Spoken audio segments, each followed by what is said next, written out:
Bonsoir à toutes et à tous, à la une de l'actualité alsacienne ce soir. Alors que l'offre de transport par autocar de la région Grand Est est en pleine structuration, de nouveaux enjeux se dessinent pour l'année 2019. La start-up strasbourgeoise Visible Patient est présente pour la seconde fois au salon Viva Technologie, le plus grand salon européen dédié à l'innovation qui se tient jusqu'à samedi à Paris. Et puis, visiter un musée dans le noir à l'aide d'une simple lampe torche, c'est l'expérience que vous propose le musée Adolphe Michaelis de Strasbourg. Mais pour commencer, la SNCF supprime les trains intercités Strasbourg-Paris, baptisés 100% éco à partir du 19 mai. Lancé en 2015 pour concurrencer les bus Macron, il reliait les samedis et dimanches les deux villes en un peu plus de 4 heures avec des tarifs avantageux. La compagnie justifie la suppression de la ligne par le succès des trains Ouigo au détriment des intercités. Transport toujours, vous l'avez probablement remarqué, les bus interurbains sont passés aux couleurs de la région Grand Est. Depuis 3 ans, avec le transfert du service des départements à la région, cette dernière travaille à rendre homogène l'offre des transports par autocar. Tarifs, prestations et cadences d'horaires sont progressivement unifiés. Plus d'explications avec Romain Hirt. Retour au dépôt pour ce bus Royer Voyage. Il vient d'assurer le transport des voyageurs sur l'une des 326 lignes interurbaines de la région Grand Est. Autrefois prestataire des conseils départementaux, l'entreprise installée à Herlisheim travaille aujourd'hui avec la région. En effet, depuis la loi NOTRe, c'est l'entité régionale qui gère les transports par autocar. On est passé de 10 politiques de transport différentes à une seule sur l'ensemble du territoire. Un changement d'échelle majeur pour les entreprises de la région. L'objectif, c'est d'assurer la mobilité des habitants du Grand Est avec une même politique, avec des tarifs harmonisés, avec des horaires accessibles pour tout le monde. Très concrètement, on n'aura plus de frontières entre les départements. Pour assurer les transports du quotidien, une centaine d'entreprises qui emploient 7500 personnes. Pourtant, le changement d'échelle ne s'est pas traduit par des économies au détriment des PME. Le Conseil régional et la Fédération nationale des transporteurs de voyageurs ont souhaité conserver un équilibre dans les marchés publics. Il faut que ces marchés restent accessibles aux PME, soient bien entendu accessibles aux grands groupes, parce que les PME peuvent aussi apprendre à se professionnaliser au contact des grands groupes.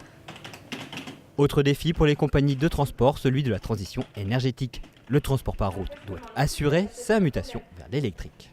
Aujourd'hui, un autocar, je disais, c'est 200 000 € d'investissement. Un autocar électrique, c'est le double. Donc, les budgets sont bien entendu contraints, mais les budgets sont réels. Et à nous aussi, en tant qu'acteurs du quotidien du transport, à travers nos échanges avec les équipes de la région, de progresser dans ce domaine, de nous inscrire réellement dans cette transition énergétique, mais de nous inscrire aussi dans cette transition économique qui est majeure. Dans la grande majorité, celui-là. Des transports plus propres, au plus proche des habitants et garantissant la pérennité des emplois locaux, autant d'enjeux d'avenir pour la politique de transport. Contribuer à l'amélioration du cadre de vie dans sa commune, c'est tout l'enjeu de la journée citoyenne. Elle rassemble chaque année près de 55 000 bénévoles dans le Haut-Rhin. Rénovation d'équipements, valorisation du patrimoine, projet associatif, il y en a pour tous les goûts et tous les niveaux. Et le programme est chargé pour la prochaine édition qui se tiendra le 25 mai dans de nombreuses communes. Reportage de Marenzis.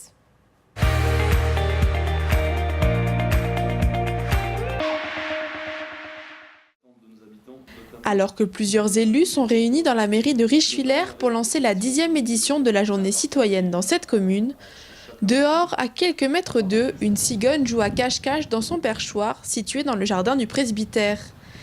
Et alors que cela pourrait être anodin, c'est en fait tout un symbole pour le maire de Richwiller, puisque ce perchoir avait été installé lors d'une journée citoyenne.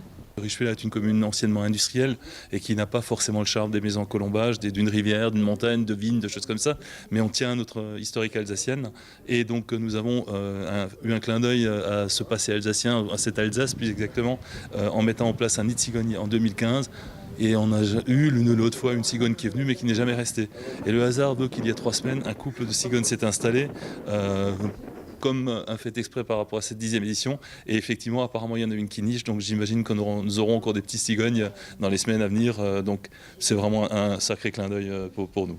D'autres chantiers ont été effectués durant les précédentes journées citoyennes et seront poursuivis lors de la prochaine édition, comme par exemple la remise en état des bâtiments communaux ou encore le fleurissement de la ville. Lancée en 2008 par le maire de Bervillers, actuel président de Mulhouse-Alsace Agglomération, la journée citoyenne se tient désormais dans 300 communes du Haut-Rhin.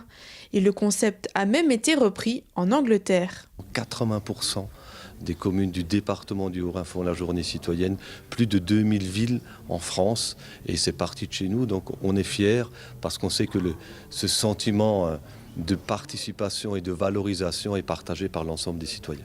Il n'y a pas de grand discours, il n'y a pas de grand débat, c'est juste la collectivité qui accompagne toutes les initiatives des citoyens. Et quand on voit la fierté de participer, ça fait la force de nos communes, ça fait la force de notre pays. Et c'est sur ces valeurs-là qu'on doit baser le développement de notre territoire. La journée citoyenne s'organise également dans 15 collèges du Haut-Rhin, ainsi que dans des musées de l'agglomération mulhousienne, comme à la Cité du Train à Mulhouse ou au musée de la Mine à Wittelsheim. Chaque année en France, plus de 63 000 erreurs évitables graves seraient commises en chirurgie. Pour éviter cela, la start-up strasbourgeoise Visible Patient propose de reconstruire en 3D le corps humain pour simuler et préparer l'acte opératoire.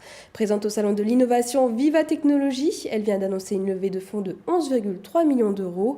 Son ambition, se développer au niveau international. Nora Boiriwa.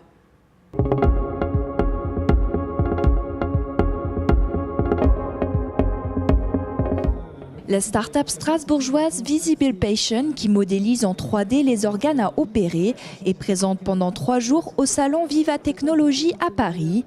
Elle vient de signer un contrat de partenariat avec la société DocaPost, filiale du groupe La Poste.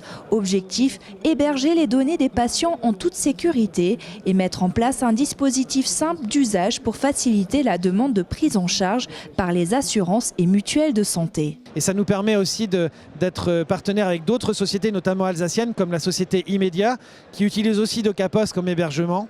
Et tous ces partenaires en fait travaillent ensemble. On se retrouve ici, on présente nos résultats au monde économique et aussi aux investisseurs possibles.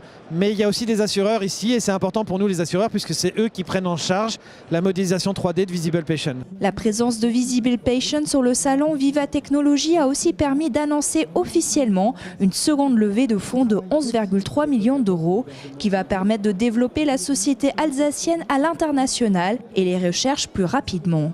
On est certifié pour l'Europe et les États-Unis sur nos premiers systèmes de traitement d'image. Et là, on va développer une nouvelle gamme d'outils qui doit être elle aussi certifiée. Et donc, on n'était pas assez nombreux pour lancer cette nouvelle gamme qui va améliorer et étendre nos possibilités de modélisation. Et grâce à cette levée de fonds, on va pouvoir développer cette nouvelle gamme. Actuellement, Visible Patient compte 19 personnes.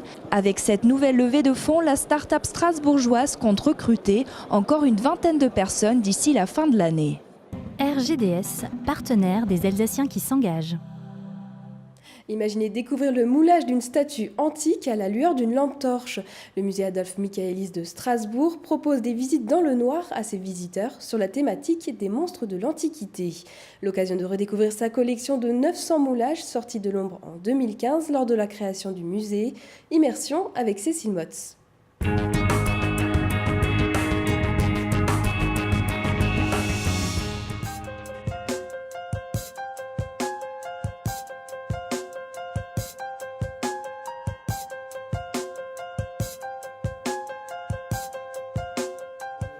Il faut savoir que tous les citoyens pouvaient participer aux élections et au tirage au sort.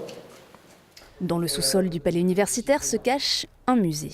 Rempli de moulages de statues antiques, il s'appelle Adolphe Michaelis et ce soir-là, plus que jamais, il s'agissait de sortir les moulages de l'ombre. Les moulages, on les découvre sous un nouveau jour grâce à ça. Le fait d'avoir un éclairage beaucoup plus ténu et que le moulage soit vraiment englobé dans l'obscurité, ça donne forcément une autre impression. La visite à la lampe torche est donc une façon de découvrir le musée sous un nouveau jour, mais elle fait aussi écho à l'histoire particulière du lieu. À partir de la Seconde Guerre mondiale, du coup, tous ces moulages ont été descendus dans les caves du palais universitaire et qu'à partir de là, jusqu'à l'ouverture du musée, ils y sont restés. Et du coup, pendant cette période, si on voulait avoir accès à cette collection, il fallait forcément passer par la lampe torche et s'organiser des petites excursions, si on peut dire, dans les souterrains du palais. De défense de la cité. Si le musée retrouve peu à peu sa vocation originale de support pédagogique pour les étudiants d'histoire et d'histoire de l'art, il est ouvert au grand public et la lampe torche permet de renouveler l'intérêt tout en attirant de nombreux curieux. Moi, je trouve que le gros avantage, c'est que ça permet de pointer sur les détails. Et surtout, ce qui est extraordinaire avec les statues, c'est qu'on voit beaucoup mieux le relief. J'avais déjà fait la visite du musée Vaudou à la lampe torche, qui était assez chouette et assez flippant, surtout dans ce lieu-là, avec toutes les histoires justement. Et du coup, j'étais assez intriguée d'avoir un nouveau coup de projecteur un peu sur la sculpture en règle générale. Et c'est vraiment cette notion d'avoir un point de vue assez personnel face à tout ça. Donc même si on est guidé par la lampe torche du guide, on peut se permettre de vaquer en grosse digression par rapport à ce qui nous interpelle, des petits détails. Le musée vit grâce à une équipe d'une 40aine d'étudiants bénévoles. S'il va prendre ses congés d'été avant de rouvrir à la rentrée universitaire, il reste une occasion de le découvrir ce samedi soir dans le cadre de la Nuit européenne des musées. Et on termine ce journal avec l'image du jour d'Olivier Anne. C'est la patrie de Bugatti, mais ces prochains jours, c'est bien la voiture du peuple que va accueillir la ville de Molsheim. C'est déjà la 14e édition du Molsheim Cox Show, où vous pourrez dès demain découvrir tous les modèles de cette voiture légendaire. De multiples animations sont également annoncées, et notamment musicales en soirée.